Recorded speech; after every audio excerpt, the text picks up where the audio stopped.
لا حول ولا قوة إلا بالله العلي العظيم. أعوذ بالله من الشيطان الرجيم. بسم الله الرحمن الرحيم. الحمد لله رب العالمين.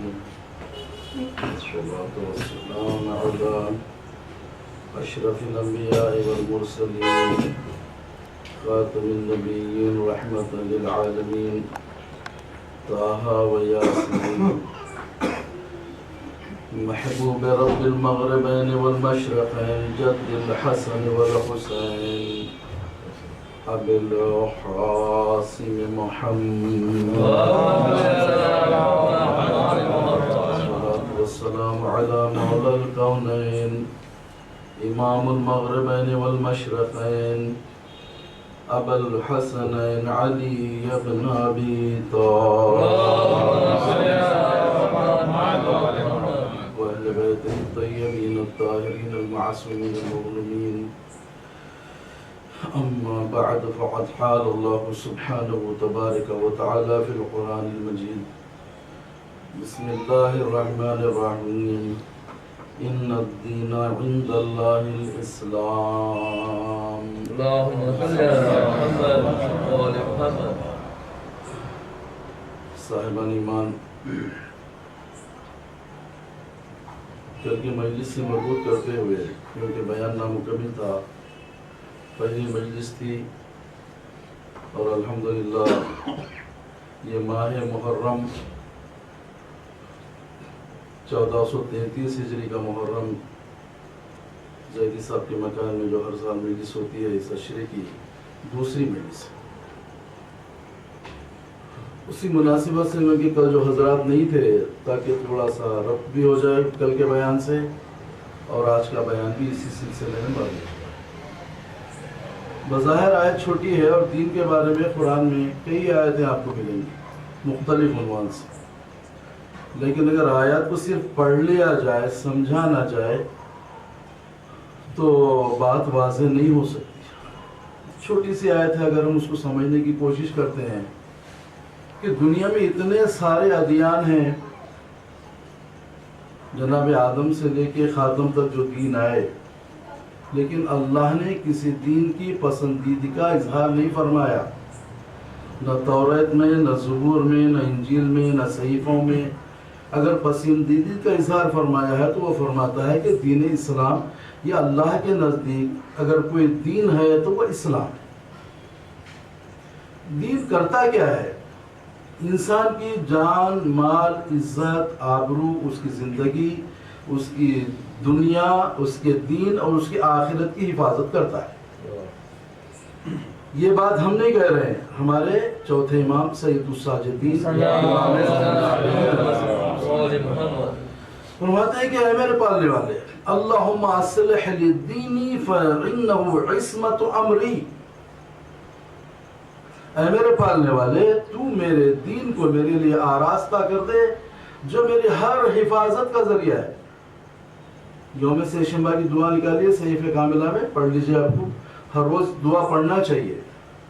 جو امام علیہ السلام کی دعا ہے یہ حرز ہے ہمارے لیے، اور دعا میں کئی حکمتیں، برکتیں اور ایسے ایسے راز ہیں جو مولا نے چاہنے والوں تک پہنچائے ہیں بذریعہ دعا.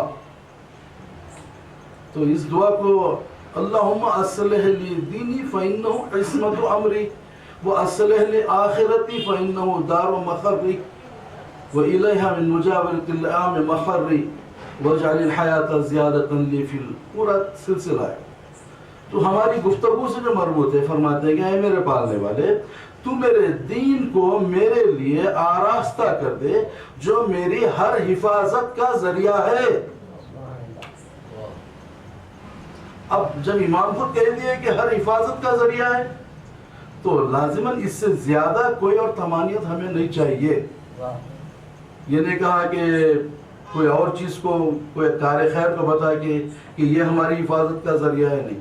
لیکن دین کے لیے انتہائی مستحکم بیان اور امام عالی مقام کا بیان یہ بتاتا ہے کہ حقیقت میں دین ہمارا جو ہے وہ ہماری حفاظت کرتا ہے.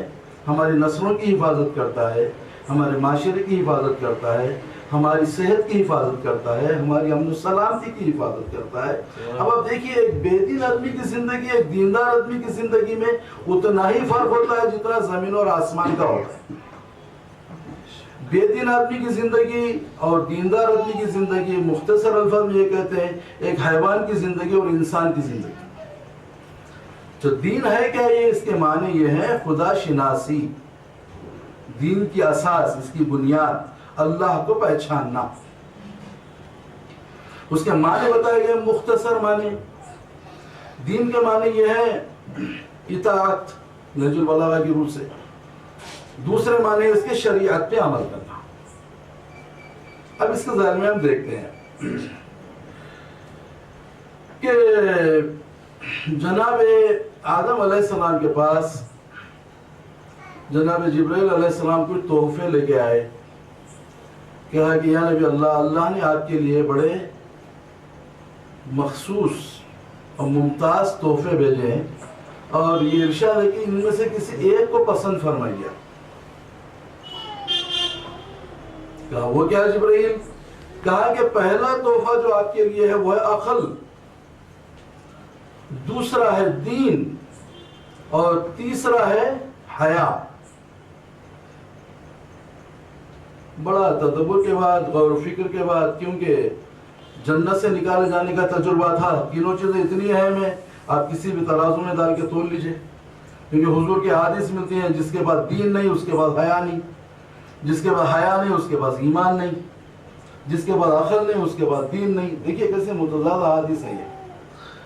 تو بڑے تفکر کے بعد میں جناب آدم نے کہا کہ جبرائیل میں نے عقل کو پسند کر لیا ہے، مطلب ہے کہ میں عقل لینا چاہتا ہوں رات۔ تو اب جبرائیل نے کہا کہ اے دین اور حیا آپ تو میرے ساتھ چل واپس۔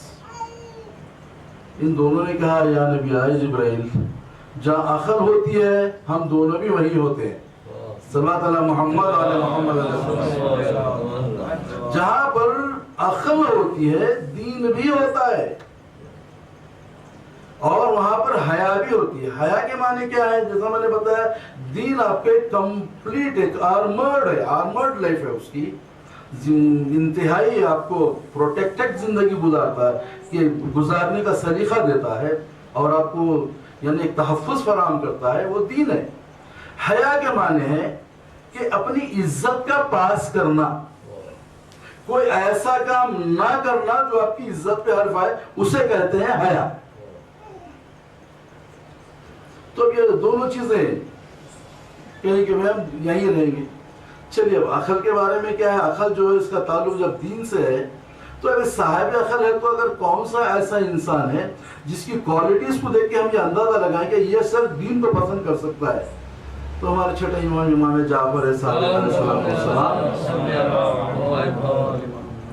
مولا نے اس کی تشریح فرمائی ہے، جو صاحبان عقل ہوتے ہیں، جو صاحبان حکمت ہوتے ہیں، ان کی چند علامتیں، ان کی کچھ نشانیاں ہیں، انہیں دیکھ کے سمجھ سکتے ہیں کہ یہ صاحبان عقل ہے۔ تو اور ہشام سے فرمایا، خاص طور پر اصول کافی میں فرماتے ہیں کہ اے ہشام، ہر چیز کی ایک دلیل ہوتی ہے، اور دلیل عقل تفکر در امور ہے۔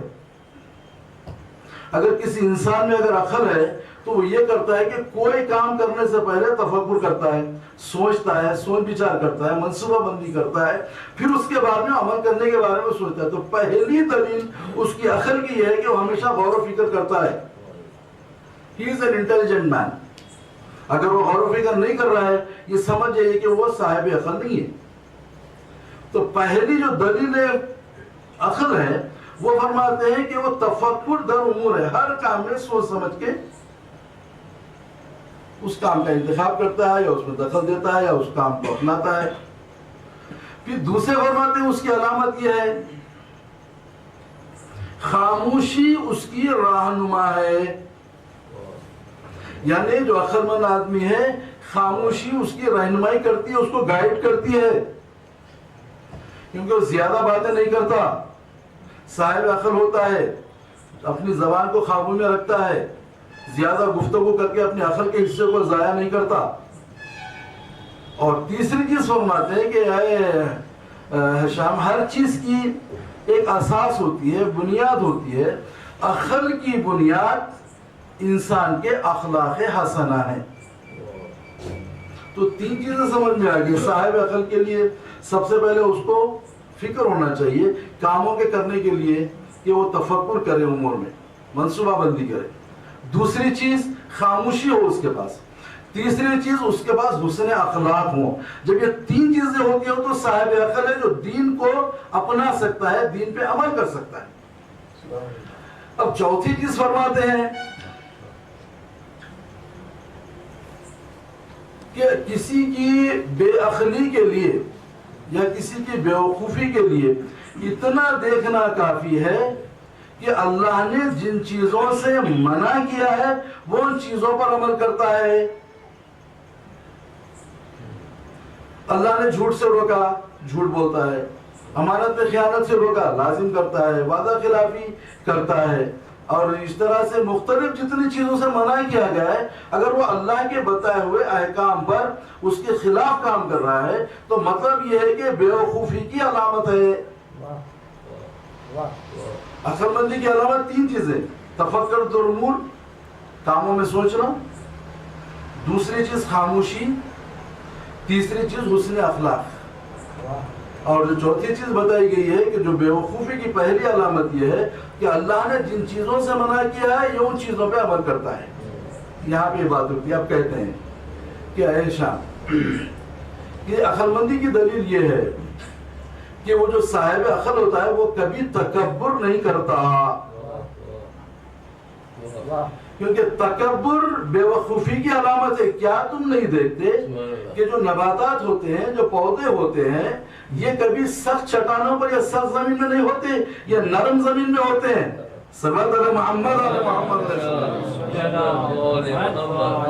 چھوٹی سی بات ہے. دیکھیے، خاموشی کے لیے ہمیں چھوٹا سا محاصہ ملتا ہے. یعنی سب سے پہلے کیا تفکر ہے. آج بھی ہم کیا کہتے ہیں، کام کرنے کے لیے انسان کو منصوبہ بندی چاہیے. ہوا کیا؟ Right the planning, half the job done. جتنے بڑے بڑے پروجیکٹس ہیں، بڑے آرگنائزیشنس ہیں، میٹنگز ہوتے ہیں، ڈیسیشنز ہوتے ہیں، ڈیبیٹس ہوتے ہیں، بحث و تکرار کے بعد میں کوئی چیز طے ہوتی ہے کہ کیا کرنا چاہیے. چلیے، یہ تو چیز معلوم ہے کہ فکر بھی اللہ نے اس لیے فرمایا کہ 1 سال کی فکر کہیں ہے کہ 1 برس کی عبادت سے بھاری ہے، کہیں کہ 70 برس کی عبادت کے برابر ہے. جو بھی کچھ ہو دینی فکر ہوگی، وہ دینی فکر کے بارے میں. دوسری چیز ہے خاموشی کے بارے میں. خاموشی یہ بہت بڑا جوہر ہے، ہر ایک کو عطا نہیں ہوتا. چھوٹا سا واقعہ ہے. ایک مرتبہ جناب لقمان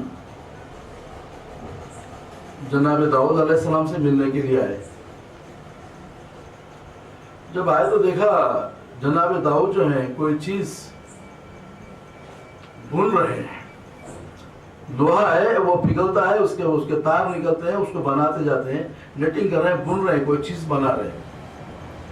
یہ پہلی مرتبہ دیکھے تھے تو جناب لقمان کو اس کا اندازہ نہیں تھا کہ یہ کیا کر رہے ہیں. یہ دیکھیے، جب کوئی سوال کر لیتا ہے تو اس کا معنی یہ ہے کہ وہ جاہل ہے، اس مسئلے میں نہیں جانتا، تبھی تو سوال کرتا ہے. احکام میں یہ نہیں کہ پہلے سمجھنے کی کوشش کرو، بعد سوال کرو، کیونکہ اس کا اس کی انکساری معلوم ہو جائے گی کہ یہ اس کا علم نہیں رکھتا. اب گئے بیٹھے، کافی دیر ہو گئی جانے کے، السلام علیکم. وعلیکم السلام. جناب داؤد علیہ السلام بھی بادشاہ بھی ہے، نبی بھی ہے، حکمت بھی ہے، علم بھی ہے، سب کچھ ہے جناب داؤد کے پاس. جناب لقمان کا پورا سورہ قرآن میں ہے. اگر یہ پوچھ لیتے ہیں کہ داؤد یہ کیا ہے تو عزت چلی جائے گی. پوچھ لیا، اتنا بڑا صاحب حکمت ہے، ہاں اللہ نے جس کو حکمت دی ہے وہ پوچھ رہا ہے، اس کا مطلب کہ یہ نہیں جانتا یہ کیا ہے. بیٹھے رہے، شام ہو گئی. شام ہونے کے بعد جناب داؤد علیہ السلام اس چیز کو لے کے چھٹک کے اٹھ کے کھڑے رہنے کے لیے کہنے لگے کہ یہ زرا بھی کیا خوب ہے جو میدان جنگ میں انسان کی جان کی حفاظت کرتی ہے. فوراً لقمان کو معلوم ہے کہ یہ زرا ہے، اس کو میدان جنگ میں پہنا جاتا ہے. جب یہ پہنتے ہیں تو ہتھیاروں کا اس پہ اثر نہیں ہوتا ہے، انسان کی جان محفوظ رہتی ہے. فوراً اس کے جواب میں حکمت تو تھی، ایسا بہترین اور اعلیٰ جواب دیا کہا کہ خاموشی بھی کیا بہتر چیز ہے جو انسان کی عزت کی حفاظت کرتی ہے. صلوات اللہ محمد علیہ محمد علیہ. خاموشی کے لیے خاص طور پہ احکام ہے. خاموشی، نرمی کلام.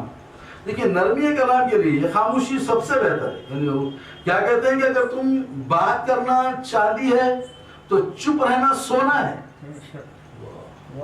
پہلے تولو پھر بولو. بولنے سے پہلے سوچو، تفکر کرو کہ مجھے کیا بات کرنا ہے، کیا پلاننگ ہے، میں کیا سوچ کے آیا ہوں، میرا کیا مدعا ہے، میرے کیا سبجیکٹس ہیں، کس پہ مجھے بات کرنا ہے، آگے جا کے میری بات کہاں رکنے والی ہے، کہاں پہ میری بات ڈسکنیکٹ ہوگی، سامنے والا کیا سوال کرے گا، میں کیا جواب دوں گا. یہ پوری پلاننگ ہے. سمجھدار آدمی گفتگو کا مکمل جو ہے ایک ماسٹر پلان لے کے آتا ہے سامنے. اس کے پاس ایک روڈ میپ رہتا ہے کہ میں جب بات کروں گا تو کیا ہوگا میرے پاس. لیکن بات کا بھی سلیقہ بھی اسلام نے بتایا. صرف خاموشی کے لیے اسلام نے نہیں چھوڑ دیا. جہاں پہ دین کی بات ہو رہی ہے، عقل مندی کی بات ہو رہی ہے، تو قرآن نے عقل مندی کے لیے کہا. سورہ بنی اسرائیل کی 53ویں آیت نکالیا. قل لعبادی یقولوا التی ہی احسن ان الشیطان ینزغ بینہم ان الشیطان کان للانسان عدوا مبینا. اے میرے رسول میرے بندوں سے کہہ دو، میرے بندوں سے، نیک بندوں سے، دیندار بندوں سے، جب بھی بات کریں احسن طریقے سے کریں، نرمی سے کریں، اخلاق سے کریں، ادب سے کریں، تواضع سے کریں، کرم سے کریں، جود سے کریں. بات کرنے میں نرمی کلام کو ہمیشہ پیش نظر رکھیں. نرمی نرمی نرمی، کیونکہ ہمیشہ میرے بندوں سے، میرے جس طرح سے قرآن میں آئے تھے کہ قل لعباد الذین اسرفوا علی انفسهم لا تقنطوا من رحمت اللہ ان اللہ یغفر الذنوب جميعا. میرے ان بندوں سے کہو جنہوں نے گناہ کر کے اپنے نفسوں پہ ظلم کیا ہے، میری رحمت سے مایوس نہ ہو. توبہ کرنا اللہ بڑا غفور الرحیم ہے، معاف کر دے گا. میرے بندے توبہ کرنے والے. اسی طرح میرے بندوں سے کہیے کہ وہ جب بھی بات کریں احسن طریقے سے کریں. بیسٹ وے، بہترین انداز، انتہائی اس سے اچھی کوالٹی کی بات نہیں ہو سکتی. احسن کے معنی قل لعبادی یقولوا التی ہی احسن. کیونکہ کیوں کریں احسن طریقے سے بات؟ ادب سے کیوں کریں؟ تواضع سے کیوں کریں؟ سامنے والے کو عزت دے کے کیوں کریں؟ اپنے کو حقیر کیوں سمجھیں؟ ادب سے کیوں کریں ہم بات؟ ہاں تواضع سے کیوں کریں؟ اس کا ریزن یہ ہے ان الشیطان ینزغ بینہم ان الشیطان کان للانسان عدوا مبینا. کیونکہ شیطان تو باتوں میں فساد ڈلواتا ہے. شیطان تو تمہارا کھلا ہوا دشمن ہے. صلوات اللہ محمد علیہ محمد علیہ وسلم. دیکھیے یہ آیت گھر میں لکھ کے لگانے کی خاطر ہے. کاروبار کی جگہ لکھ کے لگانے کی بات نہیں ہو جاتی ہے. بات پھر سالوں دشمنی چلتی ہے نا. خنجر کا گھاؤ مندمل ہو جاتا ہے، زبان کا گھاؤ نہیں ہوتا. تو اس لیے قرآن نے بار بار جہاں پہ دعوت اسلام کے لیے بھی کہا گیا، خود سورہ نحل کی آیت 125 نکال کے لکھی. ادعو الی سبیل ربک بالحکمت والموعظۃ الحسنہ. جو دین کی طرف بلانے والے ہیں، علماء ہیں، مبلغین ہیں، جو دین کے ترویج کا کام کر رہے ہیں، ان کے لیے اس میں بہترین میسج پیام ہے قرآن کا. ادعو سبیل ربک بالحکمت والموعظۃ الحسنہ. دیکھو اگر تم کو اللہ کی طرف لوگوں کو بلانا ہے تو یاد رکھو حکمت سے بلاؤ اور موعظہ حسنہ سے بلاؤ. ڈنڈے کے زور پہ اسلام نہیں پھیلتا. ہاں زبردستی تشدد کے ذریعے تم اسلام کو نہیں پھیلا سکتے. تو مطلب کیا ہے یہ راستہ. اور پھر اس کے بعد میں کیا ہے؟ وَجَادِلْهُمْ بِالَّتِي هِيَ أَحْسَنُ. دیکھو یاد رکھو کبھی اگر سخت کلامی کی نوبت آ جائے تو تم سخت کلامی مت کرو، تم نرمی سے پیش آؤ. صلوات اللہ محمد علیہ محمد علیہ. بہت حکمت کی بھری باتیں، بڑی قیمتی باتیں، بڑی قیمتی باتیں اسی انداز میں آتے ہیں. صاحبان ایمان ہے، محرم آتا ہے اس لیے کہ ہم ہماری روحیں، یعنی جو جس طرح سے بتاتے ہیں کہ یہ مجلس وہ ہے، اس میں ارواح کا احیاء ہوتا ہے، روحیں زندہ ہوتی ہیں. تو مطلب کیا ہوا؟ تو دوسری جگہ خود سورہ حامیم سجدہ میں ایک آیت ملتی ہے اسی عنوان کی، موعظہ ہے اس میں بھی، کہ ارشاد ہو رہا ہے پھر اپنے حضور سے ہے وَلَا تَسْتَوِي الْحَسَنَةُ وَلَا السَّيِّئَةُ اِدْفَعْ بِالَّتِي هِيَ أَحْسَنُ. فإذا الذي بينك وبينه عداوة كأنه ولي حميم وما يلاقاها إلا الذين صبروا وما يلاقاها إلا ذو حظ عظيم. بڑی عظیم آیت ہے، صلوات پڑھ کے سنیے اس کی. اگر یہ ایک آیت یاد رہے کہ زندگی بھر کے لیے کافی ہے، کوئی موعظے کی ضرورت نہیں ہے، کسی موعظے کی ضرورت نہیں ہے صاحبان عقل کے لیے، صاحبان ایمان کے لیے، صاحبان دین کے لیے. کیا کہہ رہا ہے قرآن؟ سورہ حامیم سجدہ. وَلَا تَسْتَوِي الْحَسَنَةُ وَلَا السَّيِّئَةُ. میرے حبیب تم تو جانتے ہو نیکی اور بدی، برائی اور اچھائی دونوں ایک جیسے تو نہیں ہوتے. برائی برائی ہے، نیکی نیکی ہے. لقمان اپنے بیٹے سے کہہ رہے ہیں بیٹا یاد رکھ، جس طرح آگ کو پانی سے بجھاتے ہیں ہمیشہ یاد رکھ برائی کی آگ کو نیکی کے پانی سے بجھا. برائی سے برائی کو نہیں کاٹا جاتا، وہ الگ چیز ہے. ملائکہ کائنات کیا ہونا بیٹا تم اپنے قوت بازو سے نجر والا آغاز. وصیت 31 امام حسن علیہ السلام کو صلوات پڑھیں محمد علیہ السلام. تو وصیت فرمائے اس میں کہتے ہیں کہ بیٹا تم کامیابی دو قسم کی ہوتی ہے. ایک تو کامیابی تم حاصل کرو گے لیکن بڑی کٹھن اور مشکل اور دشوار کامیابی، وہ یہ ہے کہ تم اپنے قوت بازو سے کامیابی حاصل کرو گے. اس میں طاقت کا مظاہرہ ہوگا، تمہیں تکلیف ہوگی، زحمت ہوگی. اس سے آسان کامیابی دشمن کے لیے یہ ہے کہ دشمن پر تم اپنے لطف و کرم کے ذریعے اس کی راہ چارہ اور تدبیر مسدود کر دو. اب اسے دشمنی مت کرو، دشمنی کو دوستی میں بدلو. صلوات اللہ محمد علیہ محمد علیہ. دشمنی کے اور پروگرام مت کرو، پروجیکٹ مت کرو اس کو. اگر تم حقیقت میں کامیابی چاہتے ہو، دشمن پہ غلبہ چاہتے ہو، تو آسان کامیابی یہ ہے کہ تم دشمن پر لطف و کرم کے ذریعے التفات، کرم، جود، سخا، محبت، مہربانی، تواضع کے ذریعے اس کے دل میں جگہ بناؤ. مہربانی سے پیش آؤ، ادب سے پیش آؤ، محبت سے پیش آؤ، خلوص سے پیش آؤ. تو ہوگا یہ کہ کیا بھی فرماتے ہیں، تو ہوگا یہ کہ یہ جو دشمن تمہارا ہے تمہارا ایسا ہو جائے گا دلی دوست. یہ بہترین کامیابی ہے. پھر دشمنی میں کیا ہوتا ہے بیٹا؟ غصے کے کڑوے گھونٹ اگرچہ کہ بڑے تلخ ہوتے ہیں لیکن اے میرے اللہ نتیجے کے اعتبار سے اس سے شیریں اور لذیذ گھونٹ میں نے نہیں دیکھے. لیکن ایسی معرفت کی بات ہے، غصہ پینا بہت مشکل ہے، بہت مشکل ہے انسان کے لیے. لیکن قرآن کے مولا کیا فرما رہے ہیں کہ غصے کے کڑوے گھونٹ اگرچہ کہ بڑے تلخ ہوتے ہیں، انسان نہیں پی سکتا غصہ، غصے کو برداشت نہیں کر سکتا. آج کل آپ دیکھیے جو کارڈیک پیشنٹ ہے، غصہ آیا خون کی خواہی ہوئی ختم ہو جاتا ہے. اور مولا کائنات فرما رہے ہیں وَمَنْ أَتَاعَ غَضَبُهُ تَعْجَلْ طَلْفًا. جو غیظ و غضب غصے کو اپنی زندگی کی عادت بنا لیتا ہے اس کی جو جلدی ہلاک ہو جاتا ہے، تلف ہو جاتی ہے اس کی زندگی. تو اسلام غصے پہ کنٹرول سکھا رہا ہے. اور پھر قرآن کی آیت کہہ رہی ہے الَّذِينَ يُنْفِقُونَ بِالسَّرَّاءِ وَالضَّرَّاءِ وَالْكَاظِمِينَ الْغَيْظَ وَالْعَافِينَ عَنِ النَّاسِ وَاللَّهُ يُحِبُّ الْمُحْسِنِينَ. وہ لوگ جو خوشحالی اور تندرستی میں بھی اللہ کی راہ میں خرچ کرتے رہتے ہیں، غصے کو پیتے رہتے ہیں، لوگوں کی خطاؤں پہ معاف کرتے رہتے ہیں، اللہ ایسے محسنین کو دوست رکھتا ہے. یہ تین کوالٹیز جس میں آ جاتے ہیں محسنین کہہ رہا ہے ان کو. خوشحالی اور تندرستی میں بھی خرچ کرنا موضوع نہیں ہے، یہ بڑا سبجیکٹ ہے پورا. غصے کو پینا، پی کے دیکھیے بڑا لذت آئے گی. آپ مولا خود فرمانے اس سے شیریں اور لذیذ گھونٹ میں نے نہیں دیکھے. تو غصے کو پینا اور لوگوں کی خطاؤں پہ معاف کرنا. اور مولا فرماتے ہیں کہ لوگوں کی خطاؤں پہ معاف کرنا ایسا ہے، لوگوں کو غلطیوں پہ معاف کرنا، یہ معافی جو ہے یہ کامیابی کی سند ہے. یعنی انسان جو کامیاب ہو چکا ہے اپنے مطلب میں کہ وہ غصے سے لڑے جھگڑے سے، غصہ لڑے جھگڑا وہ کرتا ہے جس کو اپنی عزت پیاری نہیں ہوتی. اب سورہ حامیم سجدہ کی جو میں نے آیت پڑھی اس کی تلاوت کا اثر یہ ہے، فرماتے ہیں کہ اے میرے حبیب تم تو جانتے ہو نیکی اور بدی تو ایک جیسی نہیں ہوتی. نیکی نیکی ہے، بدی بدی ہے. ادفع باللتی ہی احسن.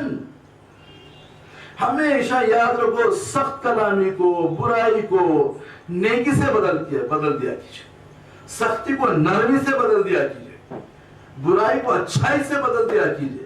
فَإِذَا الَّذِي بَيْنَكَ وَبَيْنَهُ عَدَاوَةٌ كَأَنَّهُ وَلِيٌّ حَمِيمٌ. تو جب آپ ایسے کریں گے کہ اپنی برائی کو اچھائی سے بدل دیں گے، غصے کو آپ تواضع سے بدل دیں گے یا سخت کلامی کو نرم کلامی سے بدل دیں گے تو آپ دیکھیں گے کہ جس شخص میں اور آپ میں عداوت ہے، دشمنی ہے، ایسا ہو جائے گا جیسا آپ کا دلی دوست۔ پھر فرماتے ہیں کہ وَمَا يُلَقَّاهَا إِلَّا ذُو حَظٍّ عَظِيمٍ، مگر اے حبیب یہ جو عادت ہے، یہ طبیعت ہے، یہ جو کیفیت ہے، یہ جو خصوصیت ہے، یہ بہترین صفت جو ہے، کیا تم سمجھتے ہو ہم ہر ایک کو دیتے ہیں؟ نہیں، یہ انہی کو عطا ہوتی ہے جو برداشت کرتے ہیں اور صبر کرتے ہیں۔ وَمَا يُلَقَّاهَا إِلَّا ذُو حَظٍّ عَظِيمٍ، اور انہی کو نصیب ہوتی ہے جو خوش نصیب ہے۔ صلوات علی محمد۔ کیا کسی معرفت کی باتیں ہیں؟ یہ باتیں قرآن بتا رہا ہے، عقل مند کی علامت ہے۔ یہ چیزیں جو خاموشی ہے، بات ہے، تواضع ہے، حسن اخلاق ہے، تو یہ صاحبان دین کی یہ بہترین صفتوں کا تذکرہ ہے۔ تو اب یہاں بھی آپ کو پتہ چل گیا، اور احادیث میں آیا ہے جو صاحبان عقل ہے اس کی اور صفتیں کیا ہیں؟ فرمانے وہ قناعت کرتا ہے، اللہ نے جو اس کو رزق دیا ہے اسی میں اپنا گزارا کرتا ہے، اس سے ہٹ کے اپنی چادر سے زیادہ پیر نہیں پھیلاتا۔ دوسری چیز فرمایا جب گناہ ہو جاتا ہے تو فوراً توبہ کرتا ہے۔ تیسری چیز یہ ہوتی ہے کہ جب وہ اس کا وہ کبھی غصہ نہیں کرتا۔ تین چیزیں صاحبان علم کی بتائی گئی ہیں۔ چلیے یہ ٹاپک تو جناب جو دین کے بارے میں تھا، اب یہاں اس کے بعد میں کل کا جو میرا موضوع تھا جو چھوٹ گیا تھا صاحبان علم میں، اب دیکھیے دین ابھی میں نے عرض کیا، مولا کائنات فرماتے ہیں کہ دین جو ہے تمہارا، چوتھے امام نے بھی فرمایا، مولا کیا فرماتے ہیں کہ الصلاۃ عمود الدین، نماز جو ہے یہ تمہارے دین کا ستون ہے، پلر ہے، ارتفاع ہے، پرپینڈیکولر ہے۔ اگر یہ نہیں ہے تمہارے پاس نماز تو تمہارا دین بھی سلامت نہیں رہ سکتا۔ چلیے اس سے اور ہم آگے بڑھتے ہیں دین کے بارے میں۔ اب یہ مولا کائنات کل میں نے بتایا تھا جابر ابن عبداللہ انصاری سے خطبہ بیان فرماتے ہیں، بہت غیر معمولی خطبہ ہے، پوری حکمتوں سے بھرا ہوا، موعظے سے بھرا ہوا۔ تو اس میں مولا نے 4 ایسے اشخاص جن کی وجہ سے دین اور دنیا قائم ہے، مولا نے ان کو اس میں متعارف فرمایا۔ بڑا غیر معمولی خطبہ فرماتے ہیں کہ اے جابر، اس دین اور دنیا کا قیام انہی 4 لوگوں پر ہے۔ ایک وہ عالم کا لوگ میں کیونکہ آپ کا سے مربوط ہے گفتگو، ایک وہ عالم جو اپنے علم کے مطابق عمل کرتا ہے۔ بہت غور سے سننے کا خطبہ ہے، صلوات پڑھے محمد۔ بہت غیر معمولی باتیں ہیں، جتنی باتیں ہو رہی ہیں قرآن، احادیث، اقوال ائمہ، نہج البلاغہ سے ذہن میں رکھیں، گھر میں جانے کے بعد نوٹ بکس میں لکھ لیجئے یا جیسے آپ کمپیوٹر میں فٹ کرتے ہیں کر لیجئے۔ یہ باتیں ایسی ہیں جو زندگی میں آپ کی ہدایت اور مشعل راہ ہیں، یہ آپ کو بار بار یہ آپ کے لیے ہدایت کا کام کریں گی، موعظہ ہے پورا۔ کیا ارشاد ہو رہا ہے؟ مولا فرماتے ہیں کہ اے جابر ابن عبداللہ انصاری، کیسے صحابی رسول، صحابی مولا کائنات، صحابی امام حسن، امام حسین، 5 امام۔ اور اس صحابی کی خوبی تمام اصحاب میں یہ ہے، اصحاب رسول اکرم نے، کہ رسول اکرم نے ان کے ذریعے 5ویں امام کو سلام کہا ہے۔ اس ذمہ داری کو انہوں نے نبھایا، اللہ نے اتنی کبر سینی عطا کی ہے۔ جب ضعیف ہو گئے مسجد نبوی میں بیٹھ کے یا باخر ہو یا باخر ہو یا باخر کی تصویر پڑھتے، لوگ سمجھنے لگے کہ ان کا یہ ذہن کام نہیں کر رہا ہے ضعیف ہو جانے کی وجہ سے، ذہنی حالت کمزور ہو گئی۔ لوگ کہاں سمجھتے تھے؟ جب 5 امام سامنے سے گزرے تو کہا کہ ٹھہرو آپ، بولے پھر آگے آؤ، پیچھے ہو، کہا یہ 4 کا انداز تو رسول اکرم کا ہے، کہیں تم امام باخر تو نہیں؟ صلوات علی محمد علیہ محمد علیہ السلام۔ کہا کہ امام نے پلٹ کے کہا کہ اے جابر، میرے جد کا سلام مجھے پہنچاؤ۔ دیکھیے جو امامت اور نبوت کا جو رشتہ ہوتا ہے، جو کنیکشنز ہیں، جو معرفت کی، تو ان سے کہہ رہے ہیں اے جابر، اس دین اور دنیا کا قیام انہی 4 لوگوں پر ہے۔ بولیں کہ دین دنیا تو آپ دیکھ ہی رہے ہیں، دین کا قیام کیسے آ گیا؟ غور و فکر چاہیے، سوچئے جا کے۔ میں 1 گھنٹے کے مجلس میں تو پورا ایکسپلین نہیں کر سکتا، جو خطبہ بیان کروں گا، جو پوائنٹس ہائی لائٹ کرنا ہے اتنا بیان کر دوں گا۔ اے جابر، اس دین اور دنیا کا قیام انہی 4 لوگوں پر ہے۔ ایک وہ عالم جو اپنے علم کے مطابق عمل کرتا ہے، ایک وہ جاہل جو علم کو سیکھنے میں آر نہ سمجھتا ہے، تیسرے وہ دولت مند یا وہ سخی جو داد و دہیش میں خیرات میں اللہ کی راہ میں خرچ کرنے میں بخل نہ کرتا ہو، چوتھے وہ غریب یا وہ فقیر جو اپنے دین کو دنیا کے بدلے نہ بیچتا ہو. دیکھیے کلاسیفیکیشن دیکھیے اس کا, مولا کے علاوہ کوئی نہیں بتا سکتا تھا. عالم کا مطلب کیا ہوا؟ نہ صرف دنیا بلکہ دین اور دنیا کا خیال. عالم, جاہل, دولت مند, غریب. چلیے اس سے ہٹ کے طبقات بتائیے کون ہے. پھر کیا فرماتے ہیں اے جابر, جب ایک عالم دین اپنے علم کے مطابق عمل نہیں کرتا تو جاہل ایسے علم کو سیکھنے میں آر سمجھتا ہے. مطلب کیا ہوا؟ ایک عالم کو دیکھتا ہے وہ خود اللہ کی نافرمانی کر رہا. ابھی میں نے عرض کیا تو لوگوں کو نماز پڑھنے کے لیے بولتا, خوش ہوتے رہتا فجر کے ٹائم پہ, یا کچھ جو ہدایت ہے خود قرآنی ہدایت ہے, احادیث ہے, اقوال ائمہ ہے, پھر اس کے خلاف کرتا ہے یا عمل نہیں کرتا, پڑھتا ہے لیکن عمل نہیں کرتا ہے. تو جب مختلف چیزیں جب جو لوگ عام جو رعایا دیکھتی ہے, عوام دیکھتے ہیں, اس سے عالم سے متنفر ہو جاتے ہیں. مختلف قسم کے کام ہے, منبر سے مجھے بیان نہیں کرنا ہے, دیکھتے رہتے ہیں آپ حضرات. حقیقی علماء کو نے وہ بھی بیان کر دوں گا آپ مولا کے خطبات کے برابر, اور یہ بھی میں عرض کروں گا آپ کے سامنے تاکہ دونوں کی شبیہ سامنے آ جائے. تو جب اے جابر, اس دین اور دنیا کا خیام انہی 4 لوگوں پر ہے. ایک وہ عالم جو اپنے علم کے مطابق عمل کرے, ایک وہ جاہل جو علم کو سیکھنے میں آر نہ سمجھے, تیسرے وہ دولت مند یا وہ سخی جو داد و دہش میں بخل نہ کرے, پیسہ اللہ کی راہ میں خرچ کرنے میں, نیکیوں میں, دینے میں. چوتھے وہ غریب جو اپنے دین کو دنیا کے بدلے نہ بیچتا ہو.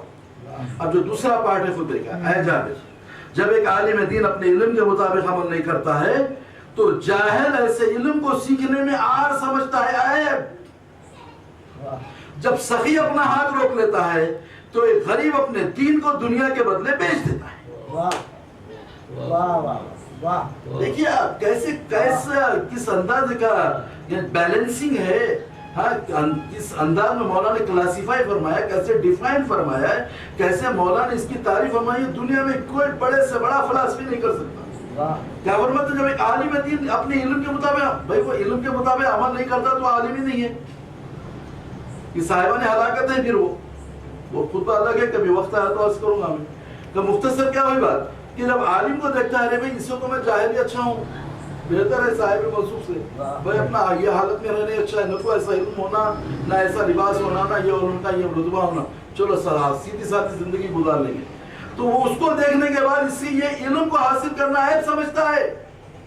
دولت مند جو اپنا ہاتھ روک لیتے ہیں, زکات نہیں نکالتے, خمس نہیں نکالتے, خیرات نہیں دیتے, صدقات نہیں دیتے, عطائے واجبہ نہیں روک لیتے ہیں, عطائے مستحبہ روک لیتے ہیں, 16 مد ہیں اس کے, سمجھے آپ, خیرات نہیں کرتے, دیتے لیتے نہیں کسی طرح. تو بولے غریبوں کا دین بک جاتا ہے.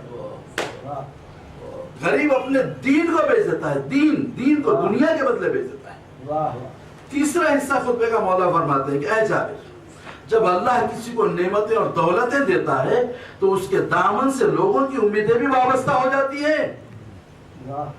جب وہ ان نعمتوں پر عائد ہونے والے حقوق کو ادا کرتے رہتا ہے تو اللہ اس کی نعمتوں اور دولتوں میں ہمیشگی اور دوام عطا کرتا ہے.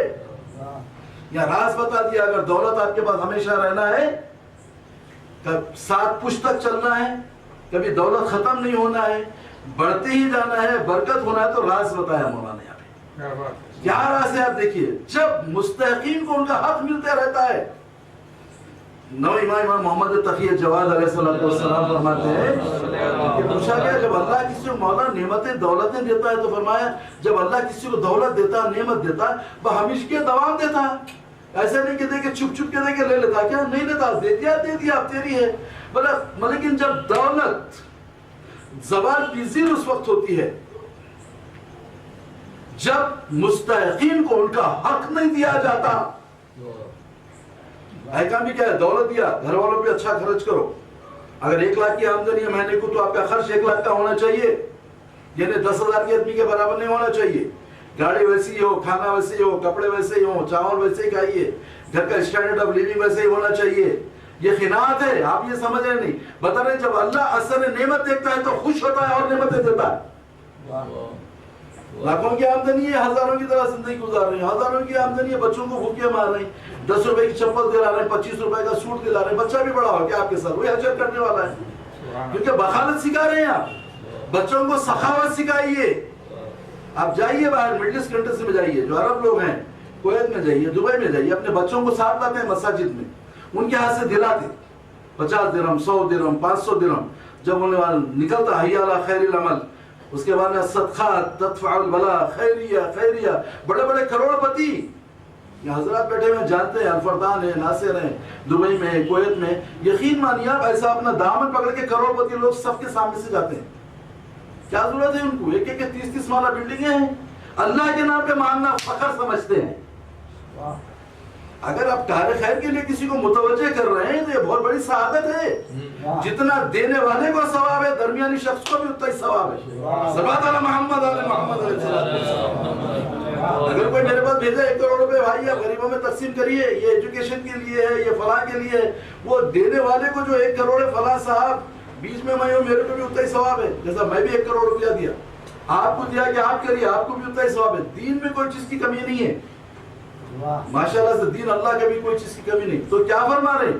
جب اللہ کسی کو نعمت راز بتایا یہاں پہ مولا نوہ امام نے بھی بتایا، اگر آپ چاہتے ہیں کہ دولت ہمیشہ رہے مستحقین کو حق دیجئے، میراث کا حق ہے برابر دیجئے، بھائیوں کا حق ہے دیجئے، بیوی کا حق ہے دیجئے، بچوں کا حق ہے دیجئے، رشتہ داروں کو پہلے ہے. جو قرآن سورہ بقرہ کی آیت بتا رہی ہے 177 آیت، وَآتَى الْمَالَ عَلَى حُبِّهِ ذَوِي الْقُرْبَى وَالْيَتَامَى وَالْمَسَاكِينِ وَابْنِ السَّبِيلِ وَالسَّائِلِينَ وَفِي الرِّقَابِ. جیسی دولت مال و دولت آ گئی سکون چین ختم ہے، سمجھ جائیے آپ ہے کب؟ جبکہ آپ دیندار بنے، پورے حقوق ادا کر دیے، سکون اللہ اتنی تو نعمت دیا. اس لیے احکام کیا ہے؟ شرعی احکام کیا ہے؟ تم دولت مندی کی دعا کرو، فقیری کی دعا کرو بول کے نہیں ہے، غریبی کی دعا کرو بول کے نہیں ہے، مفلس بن جاؤ بول کے دعا کرو بول کے کہیں نہیں ملے گا. اس لیے کہ تم دولت مندی کی دعا کرو تاکہ تمہارے تقوی کی حفاظت ہو، تم گناہوں سے محفوظ رہیں. صلوات علی محمد علی محمد. ابھی میں نے کہا غریبوں کا دین کیوں بکتا ہے؟ پیسہ نہیں ہوتا سے کھانے کے لیے، کیا نہیں کرتے، منبر سے بولنے کی باتیں نہیں ہے، کیا نہیں ہوتا یہ نہیں رہنے سے. خمس دیجئے، زکاة دیجئے، خیرات دیجئے، صدقات دیجئے، عطائے دیجئے، عطائے مستحبات دیجئے. کتنے ذرائع ہیں. تحفہ دینا بھی دین نے اسلامی انفاق میں رکھا ہے. قرضدار کو مہلت دینا انفاق میں ہے.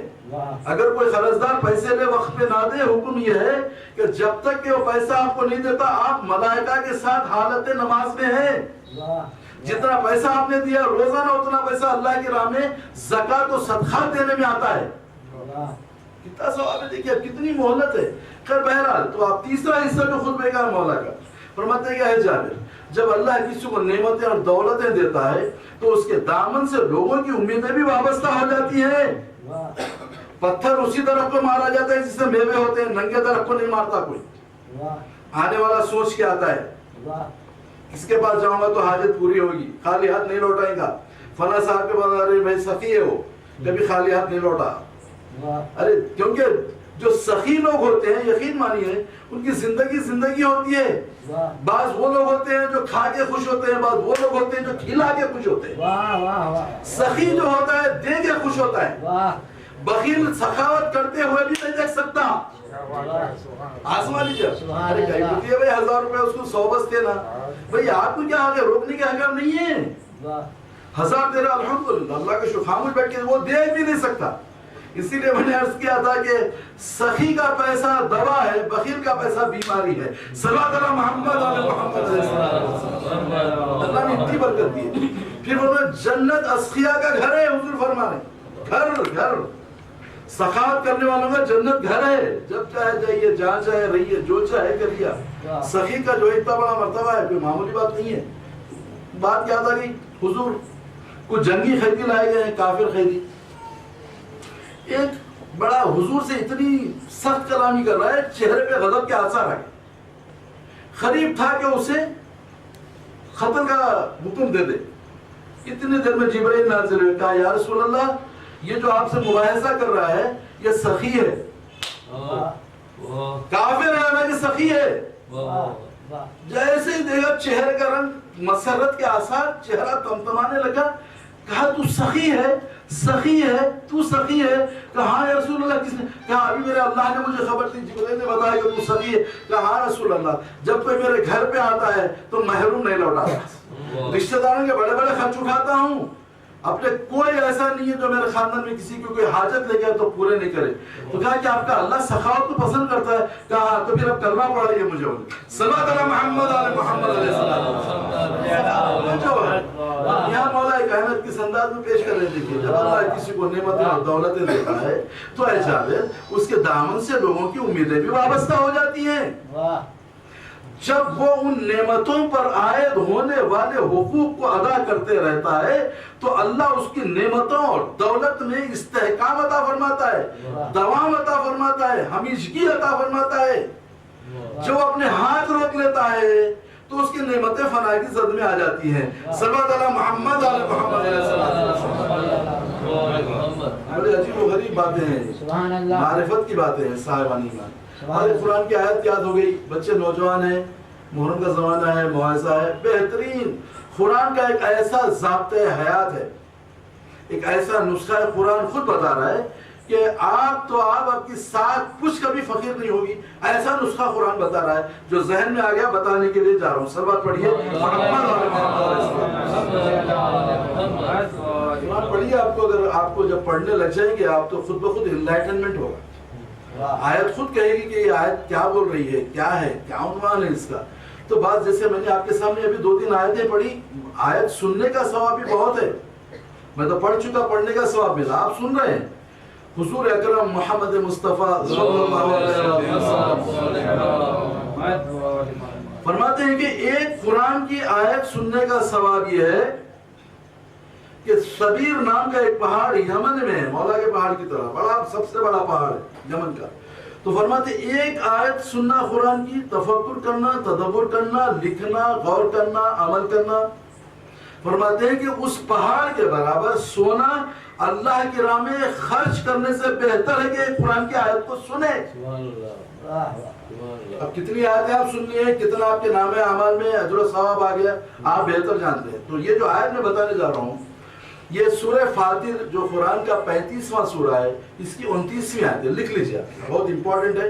اس میں ایسا ضابطۂ حیات بتایا گیا, ایسا نسخہ بتایا گیا ہے, انسان کبھی مفلس نہیں ہوگا, کبھی فقیر نہیں ہوگا, کبھی کسی کے سامنے ہاتھ پھیلانے کی نوبت نہیں آئے گی, محتاج نہیں ہوگا. خود قرآن کی آیت ہے. وہ کیا ایسے عمل ہیں جس کی وجہ سے انسان کبھی فقر و تنگدستی اس کے نزدیک نہیں آئے گی, ہمیشہ ماشاءاللہ اس کے پاس فراوانی ہوگی, دولت مند رہے گا, برکتیں رہیں گی, رحمتیں رہیں گی. تو قرآن کی یہ آیت کہہ رہی ہے ان الذین یتلون کتاب اللہ واقاموا الصلاۃ وانفقوا مما رزقناهم سرا وعلانیہ یرجون تجارتا لن تبور لیوفهم اجورهم ویزیدهم من فضله انه غفور شکور. صلوات علی محمد علیہ وسلم. اس کا ترجمہ بھی لکھ لیجیے. ان الذین یتلون کتاب اللہ, وہ لوگ جو پابندی سے اللہ کی کتاب پڑھا کرتے ہیں, قرآن کی تلاوت کرتے رہتے ہیں. وہ اقاموا الصلاۃ, اور جو پابندی سے نماز پڑھتے ہیں. دو باتیں آگے دیکھیے آپ, جو نسخہ ہے جو بتا رہا ہے کہ کبھی انسان مفلس نہیں ہوگا, تنگدست نہیں ہوگا, اس کی تمانیت اللہ دے رہا ہے. ان الذین یتلون کتاب اللہ, یہ لوگ پابندی سے نماز پڑھتے ہیں. اور دوسری چیز واقاموا الصلاۃ, جو پابندی سے نماز پڑھتے ہیں, کتاب الہی, قرآن کی تلاوت اور نماز. وانفقوا مما رزقناهم سرا وعلانیہ, اللہ کی راہ میں سرم چھپا کے, علانیہ ظاہری طور پہ خرچ کرتے ہیں. دونوں طریقے سے پوشیدہ بھی دیتے رہے. عزت دار غیرت دار آدمی ہے, آیا حاجت پڑ گئی اس کو, بہت بڑا کام ہے یہ, عزت دار آدمی کو دینا. فرماتے ہیں اگر تم نے کسی ایک کی عزت دار انسان کی تم نے اگر ایک حاجت پوری کی تو اللہ اس کو 20 حج کا ثواب دیتا ہے. 20 حج کا ثواب ہے کسی مومن کی حاجت کو. علانیہ دے دیا, آپ چھپا کے دیے تو مولا کہنا نہج البلاغہ میں فرما رہے یہ چھپا کے دینا بڑے بڑے گناہوں کا کفارہ ہو جاتا ہے. جو انسان ایسے بڑے گناہ کرتا ہے اس کا کفارہ یہ ہے. اور یہ علانیہ خیرات جو ہے, مانگ لیا, آ گیا, نہیں ٹھہر سکتا, ہے ضرورت ہے اس کو, سامنے آ کے سوال کر دیا, دیجئے ضرور, محروم مت لوٹائیے اس کو. کیونکہ مظلوم کربلا فرماتے ہیں کیونکہ اس نے اپنی عزت کو مٹھی میں لے کے تمہارے پاس آیا مانگنے کے لیے, کم از کم اس کی عزت نہ صحیح تم اپنی عزت کا خیال کر کے تو اسے دو. اس کی عزت کا نہ کرے، کم از کم اپنی عزت کا خیال کر کے تو اسے دو. تو مطلب کیا ہوا؟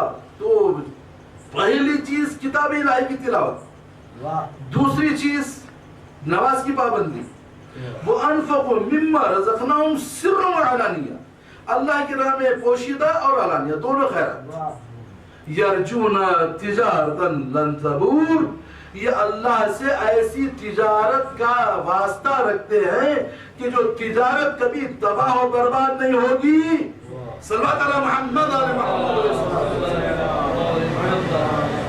یہاں پہ نہیں رکی ہے لن تبور لیوفہم اجورہم ویزیدہم من فضلہ، بلکہ اس میں پروردگار عالم زیادہ ہی کرتے جائے گا، اور اس کا اجر تو تم پوچھو اس سے کئی گنا زیادہ ماں دے گا، کیونکہ وہ غفور بھی ہے شکور بھی ہے. صلوات علی محمد علی محمد. بڑی برکت کی باتیں ہیں صاحبان ایمان، کوئی معاملی بات. تلاوت قرآن بات آ گئی، عرض کر رہا ہوں کیوں اتنی اہمیت دی گئی اس کو.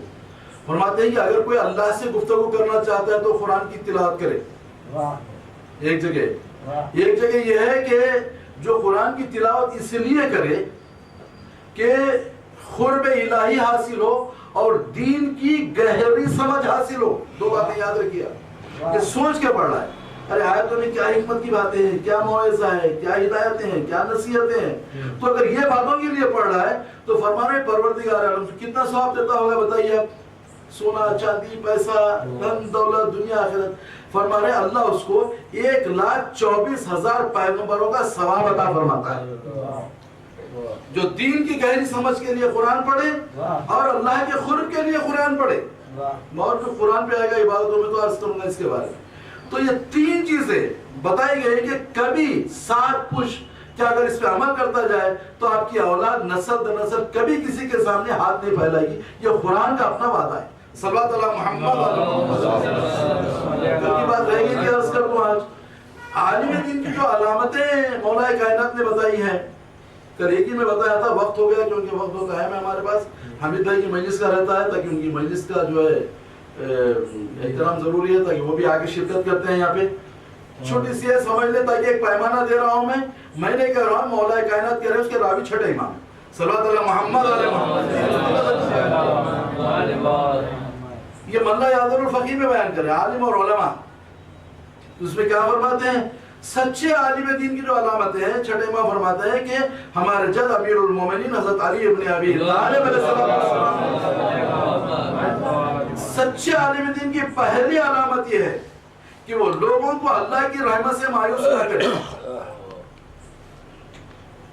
اب گناہ ہو گیا جیسا عام طور پہ دیکھیے آپ دوسرے مذاہب میں گناہ ہوگا تو اتنے پاؤنڈ اتنے ہزار پاؤنڈ اتنے ہزار ڈالر دو تم یہ کرو گناہ معاف ہوں گا. نہیں، مایوس نہیں کرنا. اللہ توبہ کا دروازہ کھلا ہے. انشاءاللہ کبھی وہ مولا کائنات کی وہ دعائیں جوشن نے کبھی کی اگر دعا آ جائیں گی یا من ہوا پروردگار تو وہ ہے کہ جو طالبین کے لیے دعا مانگنے والوں کے لیے توبہ کرنے والوں کے لیے تیرا دروازہ تو کھلا ہی ہے، کبھی بند ہی نہیں ہوتا. جب چاہے وہ توبہ کرنے اللہ کے پسندیدہ بندے بن جائیں. تو یہاں پہ کیا فرما رہے ہیں؟ جو خاص طور پر پہلے عالم دین کی سچے عالم دین کی پہلی علامت یہ ہے کہ وہ لوگوں کو اللہ کی رحمت سے مایوس نہ کرے. گناہ ہو گیا ابھی ہو گیا، نادان تھے آپ، غلطی ہو گئی آپ سے، جاہل مسئلہ تھے، نہیں معلوم تھا، چلو پنجتن کا واسطہ ہے، ائمہ کا واسطہ ہے، 12 امام ہے، شہداء کربلا ہے، ہمارے پاس اتنے بڑے بڑے واسطے ہیں، دعائیں قبول ہوتی ہیں. خود درود کا واسطہ ہے. احکام یہ دو درودوں کے بیچ میں جو دعا کی جاتی ہے قبول ہوتی ہے. تو وہ دعا کرو اللہ معاف کر دے گا، آئندہ مت کرو. اب ایسی توبہ نصوحہ کرو آپ، توبہ کے پورے الگ مسائل ہیں پورے. تو مطلب کیا ہے؟ اللہ کی رحمت سے مایوس نہ کرے. دوسری چیز اللہ کے عذاب سے بے خبر بھی نہ کرے، بے خوف. جو چاہے کر لو آپ، فلاں ہے آپ کے لیے جنت ہے. جنت جو ہے ہتھیلی میں بتا دیے، نماز سے دور کرتی ہے، دین سے دور کرتی ہے، واجبات سے دور کرتی ہے، احکام الہی سے دور کرتی ہے. پھر آپ جنت کی تمانیت دے رہے ہیں. تو کیا فرما رہے ہیں؟ لوگوں کو اللہ کے عذاب سے بے خوف بھی نہ کرے. تیسری چیز بہت اہم ہے جو علماء کے لیے ہے. تیسری چیز فرماتے ہیں لوگوں کو اللہ کی نافرمانی کرنے کی اجازت نہ دے. نافرمانی اور سرعام بولے ڈرے نہیں. اکثر آپ دیکھیے خود جلوسوں کی قیادت کرتے ہیں، ماہ رمضان مبارک میں آپ دیکھیے جا کہ کیا ہو رہا ہے، کیا ہو رہا ہے، آپ دیکھیں بے ادبی ہو رہی ہے، دینی احکام ایکسپلائٹ کیے جا رہے ہیں، اس کا مذاق اڑایا جا رہا ہے، دیکھ رہے ہیں آپ، حالانکہ علماء ان سے موجود ہیں، یا تو وہاں سے چلے جائیے، آپ نہیں بول سکتے ہیں، یا آپ کے اوپر واجب ہے کہ آپ امر بالمعروف نہی عن المنکر کریں، جہاں کہیں آپ دیکھ، تو مطلب کیا ہوا، اللہ کی نافرمانی کی اجازت نہ دے۔ آپ اکثر دیکھیں، آپ نماز کا وقت ہوتا ہے جماعت کا، آپ آئیے ہمارے مساجد میں، ادھر آئے، نماز کے لیے اذان ہوتی ہے، پوری پبلک گل میں سارے سواب کی باہر جاتے رہتی ہے، عالم دین کو بولنا چاہیے کہ بھائی نماز کا ٹائم ہے، ٹھہریے، آپ نماز جماعت سے پڑھ کے جائیے، خود علماء بھی جاتے ہوئے نظر آئیں گے آپ کو۔ تو اب اس کا مطلب کیا ہوا، مولا کی نظر میں وہ عالم دین نہیں ہے۔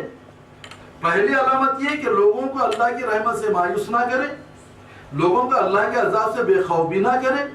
تیسری بات یہ ہے کہ لوگوں کو اللہ کی نافرمانی کی اجازت نہ دے۔ چوتھی چیز، قرآن کی رغبت کے علاوہ دوسری کتابوں میں اتنی رغبت نہ لے، پھر اس کے بعد میں وہ علم بیکار ہے جو عمل نہیں ہے، وہ تدبر بیکار ہے، وہ تلاوت قرآن بیکار ہے جس میں تفکر نہیں ہے، پورا سلسلہ ہے۔ لیکن جو علامتیں بتائی گئی ہیں علماء کی اس پیمانے کی سائنے میں دیکھ لیجئے کون سچا عالم ہے، کون سچا عالم نہیں ہے۔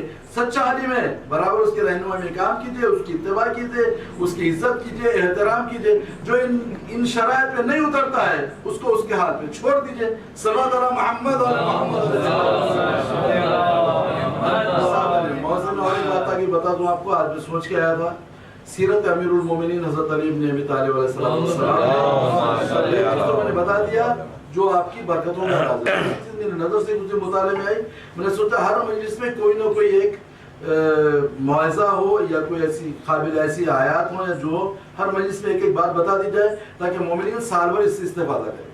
سیرت الامیر المومنین مولا کائنات کا یہ طریقہ تھا کہ طلوع آفتاب سے پہلے مولا بتاتے ہیں کہ جو کوئی 11 مرتبہ سورہ قل ہو واللہ احد پڑھے اور 11 مرتبہ سورہ انا انزلنا پڑھے، 11 مرتبہ طلوع آفتاب سے پہلے، یعنی فجر کی نماز کے بعد، سورج سن رائز سے پہلے، تو فرماتے ہیں اس دن وہ کوئی خرابی، نقصان یا اس دن کوئی گناہ نہیں دیکھے گا، ساری دنیا مل کے بھی اسے نقصان ہی پہنچا سکے گی۔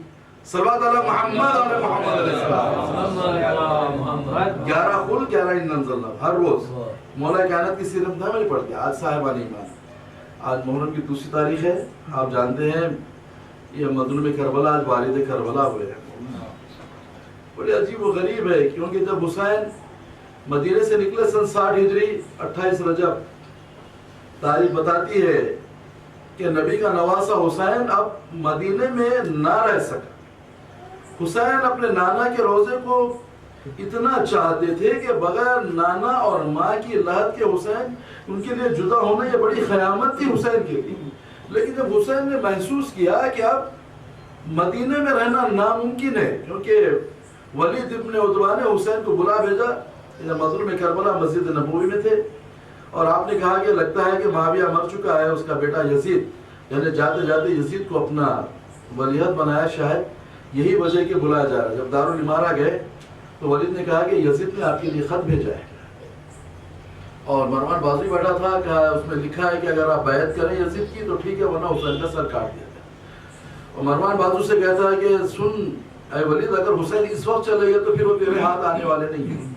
جب حسین نے یہ کلمات سنے تو کہا کہ دیکھیے پھر یہاں بھی تدبر، کہا کہ بھئی یہ اہم مسئلہ ہے، اس رات کے وقت سے بہتر ہے کہ ہم اسے دن کی روشنی میں، دن کے اجالے میں کرنا، اس کو تفکر کرنے کے بعد سوچنے کے بعد اس کو فیصلہ کرتے ہیں۔ کہ جب حسین اٹھنے لگے تو کہا کہ ولید اسی وقت یا تو حسین سے بیعت لے لے یا سر کاٹ لے۔ تو مولا کی آواز بلند ہو گئی مظلوم کربلا کی کہ کون ہے، جو الفاظ ہیں وہاں پہ، اس کے بعد نے کہا کہ کس کی یہ مجال ہے کہ وہ میرے ساتھ یہ حق، یہ ہمت کرے۔ بتاتے ہیں کہ جیسے ہی مولا کی آواز بلند ہوئی، ادھر آقا ابو الفضل عباس جوانان بنی ہاشم جو باہر کھڑے تھے دوران اندر داخل ہوئے کہ مولا کیا ہوا۔ مولا اس حال میں سمجھا کہ حضرت عباس کے غصے پہ قابو رکھتے ہوئے واپس سے کہا کہ بھیا مدینہ رہنے کے قابل نہیں، نانا کا مدینہ چھوڑنا پڑے گا ہمارے۔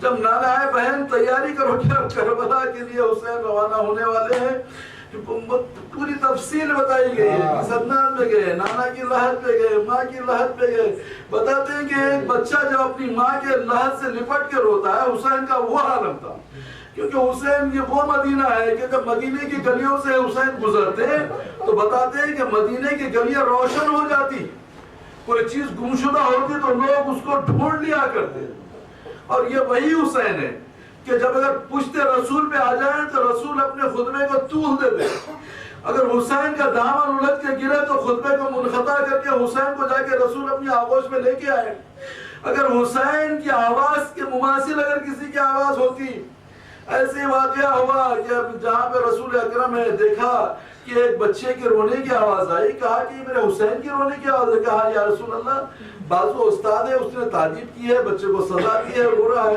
اور اپنے اصحاب کو لے کے چلے جانے کے بعد دیکھا، کہا بھائی یہ اس کے سر پہ ہاتھ پھیرا، کہا کہ اس نے کیا تو نے سزا دی ہے، کہا تو سن، یہ بچے کے جب سر پہ ہاتھ رکھا تو کہا کہ یہ بچہ آج سے ذہین ہو جائے گا، تجھے تکلیف نہیں دے گا، لیکن یہ یاد رکھ اس بچے کو آئندہ تو سزا نہ دینا، کیونکہ اس کے گرے کی آواز میرے حسین کی آواز سے ملتی۔ جب حسین کی اتنا رسول اکرم چاہنے والے، حسین منی وانا من الحسین کی منزل، اب حسین نانا کو بھی اتنا ہی چاہتے تھے، مطلب یہ ہے کہ جو کچھ رسول اکرم کا ہے وہ حسین کا ہے، لیکن جب حسین اپنے نانا کے دین کو بچانے کے لیے مکے میں آئے، جائے پناہ سب کے لیے ہے، جائے امن ہے، لیکن حسین نے اپنے حج کو عمرے سے بدل کے کربلا کی طرف چلے، آج کی تاریخ حسین کربلا میں پہنچے، بتاتے ہیں ابو مخنف لکھتے ہیں کہ جب حسین کربلا میں آئے تو لوگوں سے پوچھا کہ زمین کو کیا کہتے ہیں، مولا کسی نے کہا شط فرات، کہا اور بھی کوئی نام ہے، کہا مولا اسے نینوا کہتے ہیں، کہا اور بھی کوئی نام ہے، کہا اسے کربلا کہتے ہیں، کہا کہ زمین کو اٹھایا سونا، کہا کہ اللہ یہی وہ زمین ہے جہاں پر ہم قتل کر دیے جائیں گے، بنی اسد کو بلایا، زمین خریدی، لیکن کہا کہ بچوں جب تم آنا تو اپنے بڑوں کو کہا کہ تم اپنی عورتوں اور بچوں کو بھی لیتے آنا، جب لایا تو کہا کہ سنو، اگر تمہارے بڑے بچوں بنی اسد کے، اگر تمہارے ماں باپ اگر حکومت کے خوف سے جب ہم یہاں 10 محرم کو قتل کر دیے، روز عاشور جب ہم قتل کر دیے جائیں گے تو تم ایک ایک مشت خاک لے کے آنا، ہمارے لاشوں پہ ڈال دینا، لیکن ارباب ارزاق وہ وقت نہیں آیا، حسین نے قبالہ لکھا، سب کچھ ہوا، لیکن 10ویں محرم حسین کا لاشا بے گورو کفن پڑا رہا، صرف اتنا ہی نہیں ہوا بلکہ سمے اسپاس حسین کی لاش تھر گھوڑوں کی سموں سے پامال کر دی گئی۔ اللہ لعنت اللہ علی القوم الظالمین وسلم الذین ظلموا منقلبون ربنا تقبل منا انك انت السميع العليم سبحان ربك رب العزة عما يصفون وسلام على المرسلين والحمد لله رب العالمين اللهم العن قتلة الحسين وأولاده وأصحابه اللهم ارزقنا زيارة الحسين عليه السلام في الدنيا والشفاعة وفي الآخرة إن ربي لسميع الدعاء اللهم صل على محمد وآل محمد